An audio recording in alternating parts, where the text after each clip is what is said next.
G'day guys and girls, it's CaptainKarta and welcome to this week's episode of Captain's Conversation.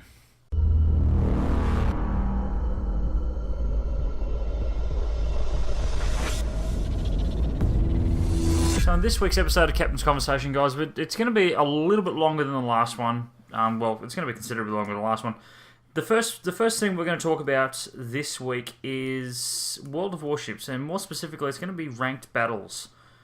Currently, if you're playing World of Warships and you haven't joined the CKart clan, the CaptainKarta clan, then you should totally go and join it. Look up CaptainKarta's crew, and you'll find us there under the clan name of CKart, and join us there for some fun and action. The more clan members we get, then the more fun things we can do. Later on, we can do clan battles the next time the clan battle season comes up. And also, when I'm playing on just regular sort of work nights, you can always jump in and we can do a couple of division matches together and all that sort of stuff. But more specifically, I want to talk about ranked battles today because, as some of you know, if you're a member on the Discord, which you should totally join, by the way, I've recently hit rank 10. Now, it has been a grind and a half to get to rank 10 in ranked battles, and I'm going to explain the reason as to why. I'll break down ranked battles for you a little bit simpler. So what happens is you've got a couple of ranks in ranked battles which are irrevocable, as in once you get them, you can't lose them. You can go forward, you can lose back to that particular rank, but you can't lose that rank. Rank 12 was my last irrevocable rank. So once I hit 12, I can lose every match after that. I could lose the next 10 matches, and I will not budge off rank 12. Seems totally fair and totally legit. That's cool. Most other ranks you get are revocable ranks. So if you've got no stars left on that rank, and then you lose another match, you get dropped back to the next rank behind you, and you lose a star from that one. So that's the basic general breakdown. For each battle that you win a star. If you lose a battle, you lose a star unless you're the highest points earner on the team, in which case you get to keep your star. So you basically go nowhere. So if you lose, you either go nowhere or backwards. There's only the two options that exist. You win, you go forwards. Pretty freaking simple. Some ranks require 2 stars to progress to the next rank. Some require 3. Others require 4 or 5. This is indicative of the higher you go up in the ranks themselves. Now, here is where I begin to have problems, because the types of people you meet in these ranked battles, you've basically got 3 types of people. You've got the person that wants to desperately keep their stars, so they're playing more to defend. They're playing more to earn as many points as they can, so that if they do lose, they don't lose their star. They get to keep it, without giving too much of a shit about the rest of the team. You've got the people who are fighting to win more stars. Now, these are the people who are pushing flanks, they're taking risks, and risk in ranked battles is good, as long as it is measured and calculated risk. Now, what on earth do you mean by that, Captain? So, an example which you've probably seen already, or you've probably got on the screen right now, is me, unfortunately, biting off a little bit more than I can chew, and if I stomped around a corner, I was going to be the centre of attention. Now, that is not a good thing to be in ranked battles. Centre of attention and being a destroyer, where you can actually avoid shells and then you can disappear, that is good, because then it distracts the team from what's actually happening around them. So your friendly guys coming around and flanking and all that sort of stuff. That's good. Where it gets bad after that is you've then got the types of people who say, oh yes, let's do that plan, and then do completely the goddamn opposite thing. This happened to me today, being today Sunday. This actually happened to me. We literally came up with a plan, and we basically came up with the idea of, okay, we're not going to go anywhere near this particular cap point. We're not going to touch it. We're not going to try and defend it. We're not going to try and cap it. We're just going to leave it. So then what happens is one person who doesn't want to talk in chat decides, screw it, I'm going to go YOLO over in the direction of that cap, and I'm going to go cap it. Which is all well and fine until the rest of the team march off to do their own thing, and then there's no one left to defend a poor little helpless destroyer all by himself. The destroyer in question was a Yu Yang, Tier 10 Pan-Asian destroyer. Now, myself in my Montana, I saw this, and I saw him going off, and I went, there is no way, and I know that he's going to encounter trouble over there. It has to happen. If he comes across another destroyer, he's reduced to guns. He can't do anything with his torpedoes. Why? Because his torpedoes are deep water torpedoes. Now, even light cruisers are going to be able to avoid them. So the only thing that he's going to be able to hit with his torpedoes, hidden over by that friggin' cap circle, is a battleship or a heavy cruiser. But if he comes across anything else, like let's say for example a Worcester or a Minotaur, he's not going to be able to do anything. He's just going to have to sort of stand there and either take fight with his guns or not fight at all and run like hell and abandon the cap, at which point we lose it anyway. So then you get the people that open up in chat and then go and, like, oi, you, what the hell do you think you're doing, yada, yada, yada, and you've then got to explain it to them. Well, mate, you've got a player over here completely unaided in a Tier 10 Pan-Asian destroyer, and by that time he had already spotted 2 ships that were closing in on his position. And guess what? Destroyer and a light cruiser. 2 things he can't torpedo. And I was like, well, someone's got to go and help him. None of you want to do it, so I will go. And I did. I'm pretty sure we ended up winning that match. I'd have to go back and try and double check. I didn't record that particular one. But it just infuriates the living daylights out of me, because if you're going to be playing at Tier 10 in ranked battles, then you should know teamwork is key. If you YOLO, you will die. You must work together. It's that simple. It's not up for debate. It's not up to you to say, oh well the team's got it over there, I'm just going to go and do my own thing. No. Back each other up. Almost every single match, I put exactly the same thing into the chat. Almost every single time. What's that, Captain? I put in, call your targets, focus fire. Teamwork and work together, guys, we will win. And guess what? When we actually do it, we win. Because we pick the one target that we need to focus fire on and get off the map as quickly as possible. We focus him, we kill him, we move on to the next one. We focus them, we kill them, we move on to the next one. It's a logical sequence of events. It's not that hard to understand. It's frightfully simple. The other people that really annoy me are the battleship drivers typical battleship drivers, not like me, who decide to sail away from everything, go to the back of the map, and try to avoid conflict at all costs. Guess what? They're the ones trying to keep their star. They're trying to live as long as they can, do as much long-range damage as they can, and try to be, inverted commas, effective as possible, and then they still end up losing the match for us anyway. And 9 times out of 10, usually the person that's put in the most effort, and I'm not tooting my own horn here, but this has happened to me I think it's happened to me at least half a dozen times today alone, that person has been myself. I've actually beaten them out by a considerable margin of points. Why? Because I pushed caps. I pushed the enemy team away. I was pushing their lines and making them retreat and fall further and further back.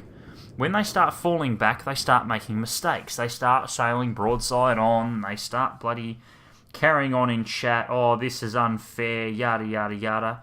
Well, no, it's not. It's how the game gets played. And the other problem is no one talks to each other. You get some matches where everyone is alive in chat and can actually talk to each other and call shots and say, oh, you and you go this way and support so-and-so over there, make sure they don't die, so on and so forth. Those players are the good players, but you only come across them about 1 in every 3 or 4 matches. Any other match, there's always a naysayer. There's always the person that as soon as they think that something bad is happening, or, too many ships have been lost on the team, they automatically go, oh, well, that's it, we've lost. There's nothing else we can do. you know, oh, what a shit team, what a waste of a match. Why be like that? You're not helping. You're doing completely the opposite. You're deciding that the best thing that you can do is rag on your own team. And hang on a minute, the people that do these are usually in the first 2 or 3 ships to die on the team. They then say, "Oh, I had no support," or "Oh, I got bloody shafted because so and so can't play." Oh, weekend players, they're ruining the game. That's not the case. For one thing, don't be a douche, and maybe people will actually want to freaking play with you. Maybe people actually want to back you up. Don't carry on like a sourpuss about it. The other issue with ranked battles at the moment is everyone is driving the same ships. Why? Because only certain ships are basically of any use to the teams whatsoever. What ships would they be, Captain? That's quite easy. Forget the Germans unless you're driving a Hindenburg. If you've got the Tier 10 Hindenburg, the German heavy cruiser, by all means. I have seen at least every single match I'm versing a Hindenburg. Why? Because they've got an ultra high fire chance. They're very, very, very good ships. The other common ones I keep on seeing, Shimikazes, Japanese Tier 10 destroyers. Why Shimikazes? Because the Shimikaze has 10-kilometer torpedo range. It has a choice of 3 sets of torpedoes. One really, really fast but really, really short range. One really, really slow but super long range. And then the mid-spec, decent speed, decent to, fairly quick, and medium range. That medium range is I think it's at least 10 kilometers, 10 or 11 kilometer torpedoes. But you see them from at least like 2 kilometers away, so you get plenty of time to avoid them. But the thing is, it can launch something to the tune of, I think it's 10 torpedoes at a time, 10 or 15 torpedoes at a time. That is insane. I'm pretty sure it's 3 torpedo launches, 3 5-tube torpedo launches. And you can fire all 3 of them all at once. And the Shimikaze is quite often referred to as the wall of skill, because it doesn't take much skill, if any at all, to be able to launch the Shimikaze's torpedoes, especially if you can see your target. The other 2 big names in terms of each match that you're seeing all the time, Des Moines Tier 10 US heavy cruiser and the Zhao, the Tier 10 Japanese cruiser. The Zhao has an absolutely insane fire chance. The Des Moines can lob shells over islands that, typically you can't counter. Most Des Moines players are also packing radar, the most overused skill at the moment in World of Warships. But I'm gonna say this right now. Most of the players that I have come across so far have been good, but there has been a handful every couple of matches that just want to carry on like it's the absolute end of the world if they lose. I think Jingles has it probably the best with one of his series of videos, and those of you that do watch his videos, you know exactly what I'm talking about. It's only a game. Why you have to be mad? It's only a game. Why you have to be mad? There's no reason to be angry. It's a bloody game in the end. Like, what's the worst that can happen? You lose a rank in a little bit of time that you've spent trying to get to that rank. Big freaking deal.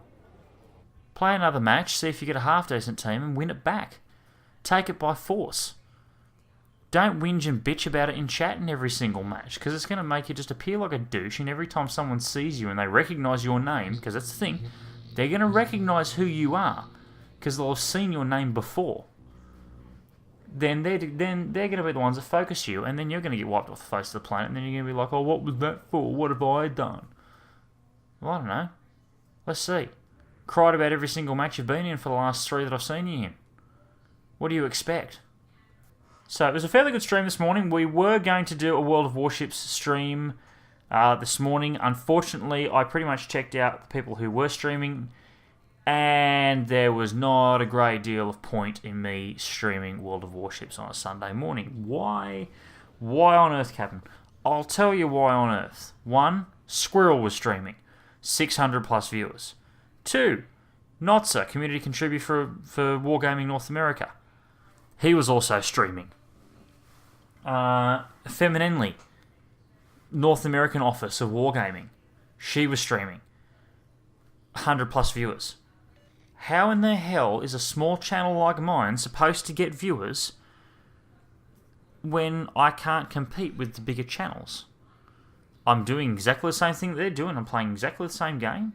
You know, granted, I think most of my overlays are better, but that's the thing, is are their streams genuinely more interesting to watch than mine? The last couple of World of Warships streams that I've done, I think we've peaked at 2 or 3 viewers. Maybe 4, perhaps 5, the entire stream. And to be quite frank, we used to be a lot better. I know I fell off the face of the planet for a little while. I know I went dead for quite a long time. That was only because I didn't have the ability to get recordings like these done on a often enough basis, not as often as I'd liked. Today, for example, I've actually had plenty of time.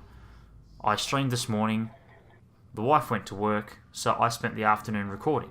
So this week, you've got 2 episodes of Transport Fever coming out. You've got a decently length episode of Cold Waters. You've got this, Captain's Conversation, on the Monday. You're going to have a Secret Special Source video on Thursday, which will be recorded during the week. But instead of now recording my videos at the end of each workday, now I can try and get, on a Sunday afternoon, I can get all of my recordings done in one sitting. I can sit down, record for 2 or 3 hours, get it all done. That way, for the rest of the week, all I've got to do, come in, edit, upload, done. Or spend Sunday night editing, uploading, done. I don't need to worry about it after that. That's the difference between living with the in-laws and living, in your brand new house where the wife works most weekends. Speaking about weekend streams, now what I'll be doing from now on in, I'll actually be putting up a warning video on the Wednesday. So the Wednesday warning video will come out. It'll come out, probably give or take about an hour after the regular video release. The regular video releases drop at 7 a.m. on Monday through Friday, Australian Eastern Standard Time. They drop at 7 a.m. every morning. So that hits you guys on the west coast of America at about, I believe it's about 3 or 4, I think it's 5 p.m. Hits the East Coast guys about 3 o'clock. And that time also hits the UK at around about 10 p.m. So that will hopefully see a few more of you guys turning up for streams. The streams are really, really good. If you want to interact with me live, it is the best place to do so other than Discord. Now, my streams are every Sunday. They start at 7 a.m, usually go for at least a minimum of 2 hours. Usually around about 3 is where we call it. Unless it's a longer style game like 7 Days to Die or something like that, or I'm having a shit ton of fun, in which case it'll blow out to longer. However, most of them are about 2 hours long. They start at the same time, unless I sleep in like a naughty person. But otherwise, you can expect 7 a.m. on Sunday morning, Australian Eastern Standard Time. So, same time as you'd get videos, just you'll get them you'll be watching them on a Saturday if you're in America and the UK. You'll be watching it Sunday morning if you are in Australia. The streams are a ton of fun. I really enjoy interacting with you guys. If you could turn up for streams, it'd be excellent. It'd be awesome. I'd really love to have you guys there. So make sure you go to the top of my channel page, or you go down to the link in the video description below and go to Twitch and hit follow. I'm trying to hit 100 followers on Twitch. We've got, at time of recording, I think it's 342 subscribers here on YouTube.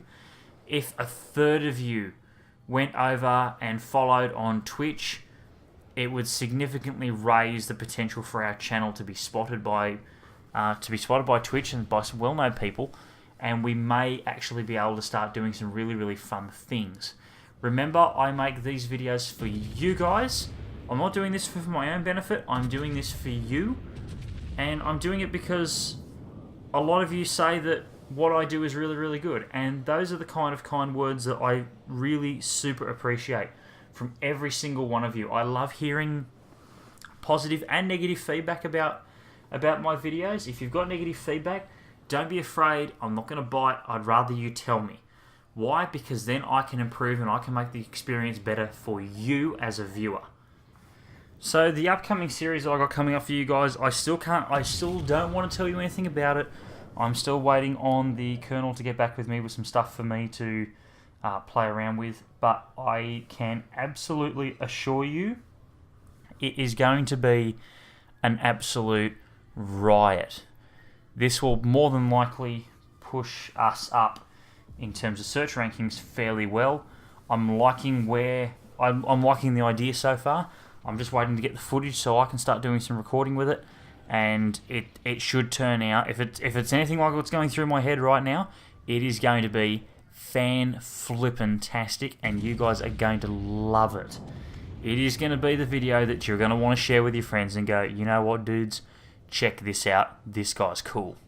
And that brings us pretty much to the end of Captain's Conversation for another week. I hope you guys have enjoyed it. If you have, make sure that you leave a like. Drop a comment down below and hit that subscribe button if you haven't already done so. Also check out the CaptainKarta Discord channel and Twitch channels. The links for both of those are down in the video description below. Until tomorrow, guys, I've been CaptainKarta, and I hope you guys have a wonderful day, and I'll catch us later.